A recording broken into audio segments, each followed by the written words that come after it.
My name is Addison Reardon. I will be representing CBU Cardiac Engineering today. We're really excited with just celebrating the close of a great 2025 season and starting up a new season. Bear with me, it is quite late here in California, so if I stumble a little bit, just bear with me here. So with that, go ahead and get started. We are CBU Cardiac Engineering. We're a fully undergraduate team of roughly 30, 35 interdisciplinary engineering students, as well as pre-medical and pre-nursing students located at California Baptist University down in Southern California. This will be our fourth year participating in the Heart Hackathon, and this past couple months in Vienna, we took the third place overall prize, as Ethan mentioned. These were the wonderful faces who represented our team in Vienna, accompanied by our advisor, Dr. Matthew Ricard. And I'm going to now kind of shift into some of the structures of our team and just some of the challenges we faced and some just general advice that we've come out with for the last specifically season, but also just over the years. Um, Before we get too far into that, the focus of this presentation will not be technical, but I do want to walk through a little bit of our device history as it really narrates kind of our changes and developments over the years that our team has seen. So starting first, the name of our device is called Pulse. We started with Pulse 2, actually showcased at the Texas Heart Hackathon in 2023. This was a peristaltic pump. And this earned third place. And even though we really enjoyed this research and we believe we took it pretty far and achieved high flow rates, there were just inherent issues with tubing. And from this kind of marked this significant design pivot we saw between 2023 and 2024 into Pulse 3, which is our latest sort of concept, which is a positive displacement pump with sort of this toroidal cavity shape and a shuttle that moves the fluid internally. And we took this concept to the Japan Heart Hackathon in 2024, earning second place. And then most recently in Vienna, we further iterated this device, showing Pulse 4, which, as mentioned, earned third place in the Vienna Heart Hackathon. There have been many significant pivots and iterations outside of just the major device design, but these have been the real guiding changes that have made a very significant difference in the last 3 or so years. So jumping into our team structure a little bit, it has evolved over the years, but kind of what we've stuck with lately is generally placing two project managers kind of at the top here, as you would say, that are facilitating these four sub-teams. We call them president and vice president, mainly because the goal is to have sort of a third-year student president and then a second-year student vice president, so that when the president sort of graduates and moves on from the team, there's a pretty seamless transition just in terms of academic year and that sort of thing. And it works because it creates this nice sort of training period for a vice president. Just going through with the team. But these two are working together to facilitate day-to-day operations as well as long-term goals, and as well as handling a lot of executive business-related tasks and interfacing with our university in whatever ways are necessary there. So from there, we're kind of split up into four major sub-teams, and each sub-team has a lead. These sub-teams for us include mechanical, design, electrical, and research, and each of these teams are taking on different projects that usually rotate from year to year, sometimes even throughout the year, just depending on how far that research progresses. The main vision with this is, again, having some sort of lead of each team that is leading small groups of people on particular projects, and then that they would also have some sort of junior lead, kind of mimicking the president/vice president structure, so that when the lead graduates, again, there's kind of this nicer transition point, kind of a training period. So that's been something that we saw worked well with our sort of project manager roles that we're trickling down into our sub teams as well. And I'll go a little bit more into detail in a bit of how kind of that dynamic works between them. Some of these projects will roll over into different years. As I mentioned, some of them are more temporary. And in particular, two of our sub-teams are really highly functional with a variety of roles, I would say being design and research. Both of these teams, all of the teams are working together, but I would say particularly those two teams are often developing new projects or areas of research that are going to be impacting more of the mechanical and electrical elements as we are gradually hoping to create a prototype that can incorporate both the mechanical and electrical aspects of our pump. So that's the main organization of our team. And within that research category as well is where we really drive home some new areas of exploration of just research that can be pushed off into other teams or whatever that may look like. So that's in general our structure. Um, to speak a little bit on behalf of recruitment and knowledge transfer, we attend a relatively small university for California sizes, I suppose, but we really highly take advantage of university club outreach events. A bit of a challenge that we have run into in the past is if we have, sort of fall recruitment events, it can be a bit awkward at times because school is starting, but we're sort of wrapping up this kind of calendar year season. Maybe there's even as short as 6 weeks before we're heading to the event. So it can make it a little bit difficult, honestly, to incorporate new students, especially if they're freshman engineering students or something like that. But it's still extremely crucial to stay involved in these sort of outreach events and just keeping that recruitment just an ongoing thing. And ensuring that leads are still taking the time to communicate with those who are interested and ensure that we're bringing new people in. So that's a major, in terms of recruitment for us, it's an ongoing process, but especially taking advantage of those kind of semester school timelines where we can really take advantage of recruitment. Um, so when we are kind of in this phase of bringing in new members, one thing that we have found really helpful lately has been kind of having an onboarding process for new members. It's not that we're selecting certain people or anything like that, but the last really year or so, we began to realize that Heart Hackathon and our team kind of had a higher barrier to entry than some of our other universities' clubs, just by the complex nature of total artificial hearts and not everybody can really see from the outside all that goes into it.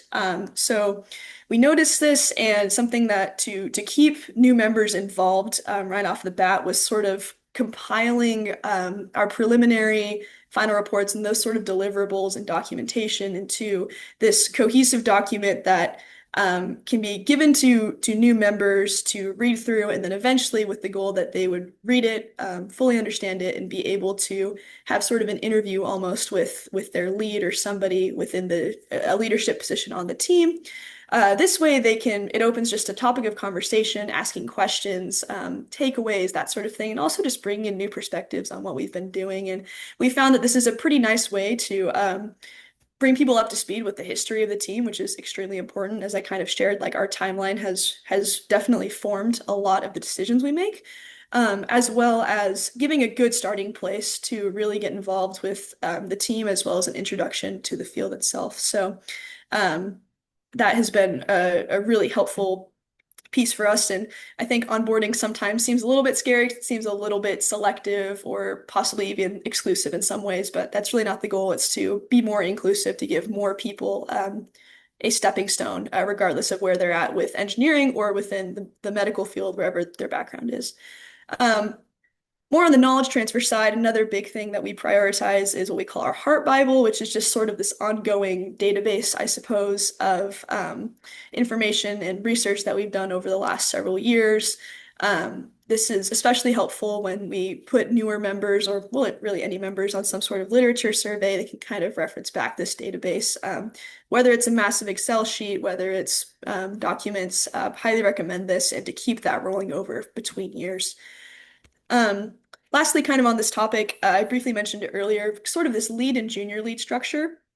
Um, Something that is nice about this in terms of knowledge transfer is having a lead who's really steering the ship, driving those heavy technical roles, and training sort of the junior lead in those admin tasks that they might be newer to, while this junior lead is also training new members and working technically, but really ensuring that we're training the next generation of students. So when that graduation does happen or moving on from the team happens, uh, the those who aren't in leadership position just are comfortable with that movement, and we're able to keep going, especially as if you have students graduating in, say, April, but there's 8 months left of the competition or something like that. So definitely important to have that mentorship in there, and um, yeah, I highly recommend it. So So, in addition to work in the lab space, we've experienced a lot of growth as a team and as a program from interfacing with industry professionals. We're really blessed to be in a great location for that. But I wanted to kind of highlight a few things that have really been helpful for us. So, on the left side here, you'll see us standing in front of a conference called MD&M West, which is a medical device and sort of manufacturing conference. Um, we usually try to send about 8 students to this event to one, just get our program out there to better sharpen our skills of articulating our project, as well as receiving feedback from what a variety of engineering professionals have to say about it. This also has been a help for us in terms of seeking sponsorship and gifts of kind. A lot of times these sort of industries love seeing universities come into play, and that's been a really neat experience for us. Um, as well as just site visits to, we visited Univalve and Bivacor now, and we now have alumni at both of those locations, which has made it very exciting for us to hear more industry perspectives on our work, as well as, more importantly, hear from them, and really emphasizing the fact that we are here to be developing the future engineers, whether that's in MCS, whether that's in biomedical engineering, or whatever that may be. So that's been a real bright spot of our team, and also a great topic for recruiting, just in terms of building marketable skills to one day go, not for it just to end in the event. Um, Wrapping up here, just a couple other pieces, challenges, and advices that we've seen over the years that I wanted to share. One major challenge that our team has faced the last really 2 years now, especially, is we kind of run into these dead periods. And what I mean by that is our university school year will end in April, and we won't return till school until September. So during that time, we're all dispersed across California, the USA, whatever that may be, back at home or working over the summertime. And it definitely takes away from what we're able to accomplish on the project. But what we've had to sort of pivot to, especially this past summer, was using this as opportunities for remote work, whether that meant more documentation, working on that knowledge transfer, coming up with recruitment materials for when we did return in the fall, running simulations, since that's something that is much easier just with modern technology and that sort of thing. So it can be pretty daunting when you're looking at even just a month-long break. It can be hard to kind of work into your schedule, but using that for opportunities to sometimes do the work that can feel a little bit less glamorous, even sometimes, is really important. So utilizing those is very key, even if it just can be a little bit difficult at times. Another piece of advice that we've kind of found helpful. In terms of our final report, preliminary report, and deliverables, we really have learned that it's been helpful for us at least to keep this sort of to a lead/junior leads group of those who are actually writing the reports, contributing mainly to what we submit directly to the Heart Hackathon. And the reason for this is just for organization. Obviously, everybody on the team is contributing to what is in the report, but it puts a little bit more work on the leads, but just coming up front with that sort of expectation we have found has been helpful. So when that crunch time really does come around, it's pretty clear who is really driving during those periods, because it can be hard sometimes to transition from a time of heavy research, heavy development, into let's sit down and really reflect on what we've done and take a good step forward with that. And then finally, just in terms of a last note on recruitment, it's very helpful to have specific and defined projects and functional roles. We found this especially working with undergraduate students and recruiting younger engineering students. Just saying that we're working on a total artificial heart is really neat and fascinating, and a lot of people are very excited about that. But um, actually having those defined goals and reaching out to students in a very intentional way of being able to show these are the skills that you can develop, and this is how it will translate one day to industry, to future grad school, whatever that may look like, is very helpful. And this has been a good reminder to us as we have a relatively smaller biomedical engineering program, but ensuring that we're including all sorts of majors and courses of studies by having those sort of defined projects and being able to just clearly share some of the ways that we need all of those different backgrounds to really fit within our team. So with that, thank you guys so much for this opportunity, and really excited for the new season. So thank you guys. One I had was you highlighted these dead periods, which in many ways is quite inconvenient in the sense that it's between that big preliminary report to the Mhm. final report. So is there any things that your team does in particular in like the lead up to April before you all disperse to like help set up for completing this final assessment? That's a great question. Yes. So in years past, we have had the opportunity that maybe we can have one or two students be a little bit closer to our workspace and try and figure out some ways that we can distribute that workload. But it really does come down to planning and being efficient with the time that we do have on campus and prioritizing that first and foremost. Even if it does make certain seasons a little bit more busy than others, as well as developing that infrastructure of whether that's simulations or kind of a structure for documentation or whatever that may look like. Just ensuring that people, in terms of communication, are on the same page for that. As I mentioned, a lot of our students will disperse and they're working full-time internships or something like that. So it's also going to make just meeting times pretty difficult. So um, having as best as possible kind of a clear defined plan at the start is definitely key. But also just having grace with the fact that it will ebb and flow a little bit during that period, but ensuring that there is a timely and achievable goal by the end of that period is very key. Awesome. Well, thank you very much. Your presentation definitely highlighted the handover period and training up the next team, which is a very difficult thing. Arif, you have a question? Yeah, just a quick one. You mentioned about that system of having junior leads, where which kind of like learn, and then once the lead graduates or leaves the team, the junior lead kind of steps up to the position.